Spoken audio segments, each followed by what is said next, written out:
મોરબીની અંદર રામનવમીના પાવન પર્વે રાજકીય ગરમાવો જે છે તે ક્યાંક ને ક્યાંક વધતો દેખાઈ આવ્યો હતો। અમૃતિયાની વાપસી સાથે ધર્મ અને રાજકારણનું મિશ્રણ પણ જોવા મળ્યું, જ્યારે વાંકાનેરના ધારાસભ્ય જીતુ સોમાણીના નિવેદનથી રાજકીય ચર્ચાઓ પણ તેજ થઈ રહી છે।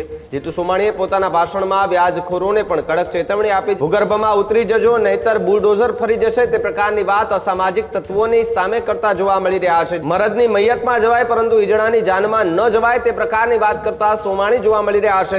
લુખાઓ અને ગુંડાઓને વ્યાજખોરોને ચેતવણી આપું છું કે તમે ભો ભીતર થઈ જાજો, નકર તમારી ખેર નથી। આ દાદાનું બુલડોઝર ગમે ત્યારે ફરી વળશે ભાઈ।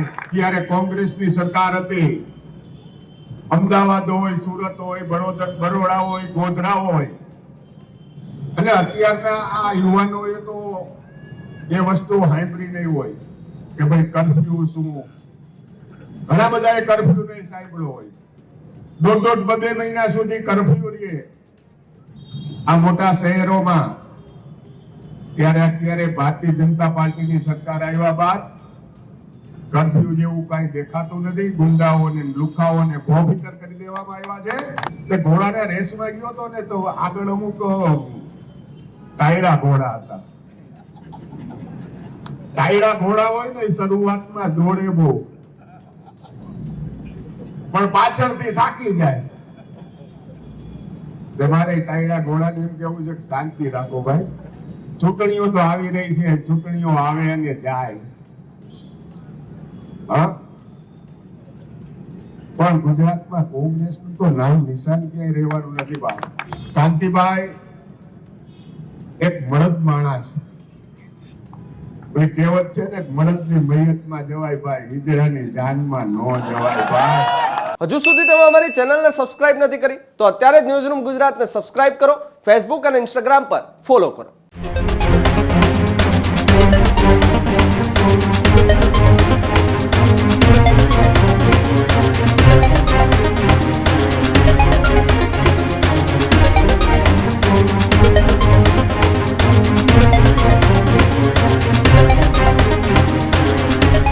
મોરબીની અંદર રામનવમીના દિવસે જે ભવ્ય શોભાયાત્રાનું આયોજન કરવામાં આવ્યું હતું તેમાં વાંકાનેરના ધારાસભ્ય સોમાણી જે છે તે પણ ઉપસ્થિત રહ્યા હતા અને તેમણે પણ મંચ પરથી એ ભાષણ જે છે તે કર્યું હતું। તે દરમિયાન મોરબીની અંદર રામનવમીના પાવન પર્વે રાજકીય ગરમાવો જે છે તે ક્યાંક ને ક્યાંક વધતો દેખાઈ આવ્યો હતો।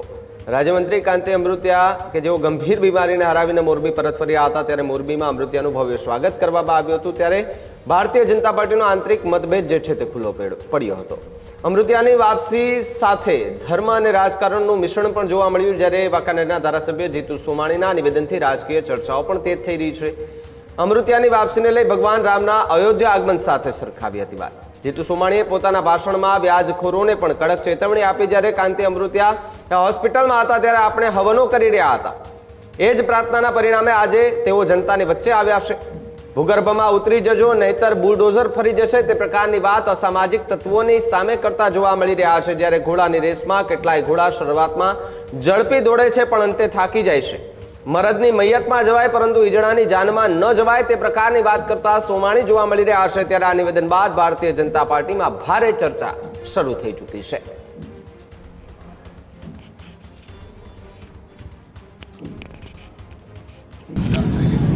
આજે રામનવમીનો દિવસ છે।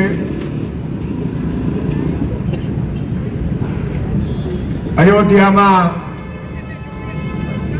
14 વર્ષ રામચંદ્રજી ભગવાન વનવાસમાંથી આવ્યા અયોધ્યા, અને જે અયોધ્યા વાસીઓએ રામચંદ્રજી ભગવાનનું સન્માન કર્યું, ગામ શણગાર્યું, એવી જ રીતે આપણા રાજ્યસભાના અને ભાઈ રાજ્ય કક્ષાના મંત્રી શ્રી કાંતિભાઈ અમૃતિયા જ્યારે કેન્સર જેવી બીમારીને મહાત કરી અને મોરબીની ધરતી ઉપર જ્યારે પધાર્યા છે, ત્યારે મોરબીની પ્રજાજનોએ જે કાંતિભાઈનું સન્માન કર્યું છે, જે કાંતિભાઈ તરફી લાગણી દર્શાવી છે, અને જ્યારે કાંતિભાઈ હોસ્પિટલમાં હતા અને મોરબીની પ્રજાએ યજ્ઞ કર્યા છે, હનુમાન ચાલીસાના પાઠ કર્યા છે, આશીર્વાદ આપ્યા છે, એ આશીર્વાદના ફળ રૂપે આમાં સમૂહમાં છે ને ભગવાનને પ્રાર્થના કરી દે, એ પ્રાર્થના ભગવાન પણ સાંભળે. તો આ મોરબી વાસીઓ જે પ્રાર્થના કરી છે, જે હનુમાન ચાલીસા કર્યા છે, તેના ફળ સ્વરૂપે આજ કાંતિલાલ આપની સમક્ષ મોરબીની બજારમાં ઉતરી પડ્યા છે. મિત્રો, આજે આ ભારતીય જનતા પાર્ટીની સરકાર છે. હું લુખ્ખાઓ અને ગુંડાઓને, વ્યાજખોરોને ચેતવણી આપું છું કે તમે ભો ભીતર થઈ જાજો, નકર તમારી ખેર નથી. આ દાદાનું બુલડોઝર ગમે ત્યારે ફરી વળશે ભાઈ. કોઈ પણ લુખાઓ ગુંડાઓ જ્યારથી ભારતીય જનતા પાર્ટીની સરકાર આવી છે ત્યારથી ગુજરાતમાં નામ નિશાન મિટાવી દેવામાં આવ્યું છે. મિત્રો, જ્યારે કોંગ્રેસની સરકાર હતી, અમદાવાદ હોય, સુરત હોય, બરોડા હોય, ગોધરા હોય, અને અત્યારના આ યુવાનોએ તો એ વસ્તુ સાંભળી નહીં હોય કે ભાઈ કર્ફ્યુ શું. ઘણા બધાએ કર્ફ્યુ નહીં સાંભળ્યો હોય. દોઢ બે મહિના સુધી કર્ફ્યુ રહે આ મોટા શહેરોમાં. ત્યારે અત્યારે ભારતીય જનતા પાર્ટીની સરકાર આવ્યા બાદ કર્ફ્યુ જેવું કાંઈ દેખાતું નથી. ગુંડાઓને, લુખાઓને ભોભીતર કરી દેવામાં આવ્યા છે, અને ગમે તે લુખાઓ, ગુંડાઓ જે બાંધકામ કર્યા હોય એના ઉપર દાદાનું ચોક્કસ બુલડોઝર ફરી વળવાનું છે. મિત્રો, હું એક ઘોડાના રેસમાં ગયો હતો. તે ઘોડાના રેસમાં ગયો હતો ને, તો આગળ અમુક ટાયડા ઘોડા હતા. ટાયડા ઘોડા હોય ને, શરૂઆતમાં દોડે બહુ, પણ પાછળથી થાકી જાય. મારે ટાયડા ઘોડાને એમ કેવું છે કે શાંતિ રાખો ભાઈ.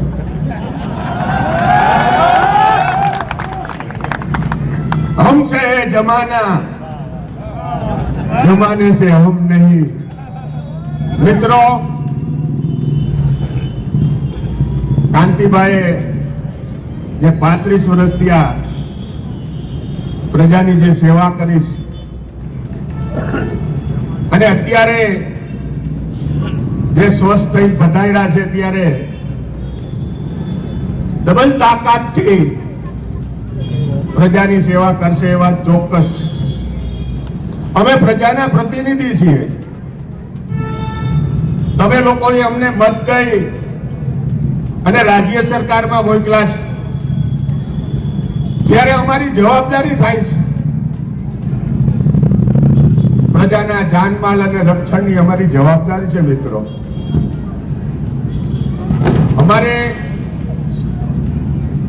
સુખે સુખમાં અને દુઃખે દુઃખમાં પ્રજાની સાથે હંમેશા કાંતિલાલ ઉભા જ હોય છે. મિત્રો,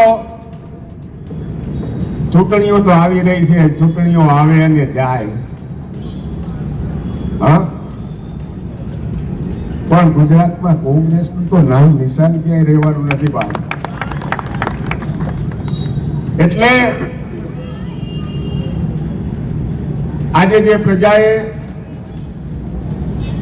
કાંતિભાઈનું સન્માન કર્યું છે,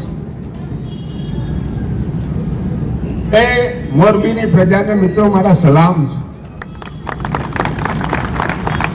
કે કાંતિભાઈ પ્રત્યે આપને પ્રેમ, આશીર્વાદ એ દર્શાવ્યા છે. એ પ્રેમ અને આશીર્વાદ કાંતિભાઈ નહીં ભૂલે. કાંતિભાઈ એક મળદ માણસ. કહેવત છે ને, મળદની મૈયતમાં જવાય ભાઈ, હિજડાની જાનમાં ન જવાય ભાઈ. હંમેશા ક્યાંય પણ ઊભું રહેવું હોય તો મળદ માણા પડખે ઊભું રહેવાય, બાકી તો હાથ જાયલો હોય ને ત્યારે ડૂબાડી દે એનું કાંઈ નક્કી નહીં ભાઈ. એટલે જોજો આવા માણસોનો હાથ કોઈ દી પકડતા નહીં. કેટલાય છે મોરબીની બજારમાં, હે ઘણા બધા એવા બધા પણ લોકો હતા કે હવે કાંતિલાલ પાછા નહીં આવે. ભગવાનને પ્રાર્થના કરતા હતા ભાઈ. હું જ્યારે ગાંધીનગર હતો ત્યારે બહારના રાજ્યના વ્યક્તિ એમ કીધું કે ભાઈ કાંતિભાઈને તો કેન્સર છે, એ રાજ્યના મંત્રી નહીં બની શકે. હરામ પાણીના આવી વાતો ઉડાડતા હતા. તમે સમજી લ્યો કઈ કચ્છાના માણસો કહેવાયા. આ ગાંધીનગરમાં હું બેઠો હતો અને સત્ય હકીકત છે, સત્ય ઘટના છે. તો આવા લોકો પણ હોય છે અને એવા લોકોથી ખાસ ધ્યાન રાખજો તમે. તો ઘણું બધું કહેવાય ગયું. હજી આપણે કાંતિભાઈને સાંભળવાના છે.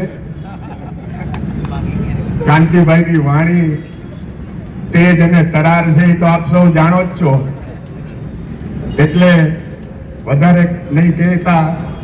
જય જય શ્રી રામ. ત્યારે જ ન્યૂઝરૂમ ગુજરાતની યુટ્યુબ ચેનલને સબસ્ક્રાઇબ કરો અને ઇન્સ્ટાગ્રામ અને ફેસબુક પર ફોલો કરો. અપડેટ રહો, સત્યની સાથે રહો.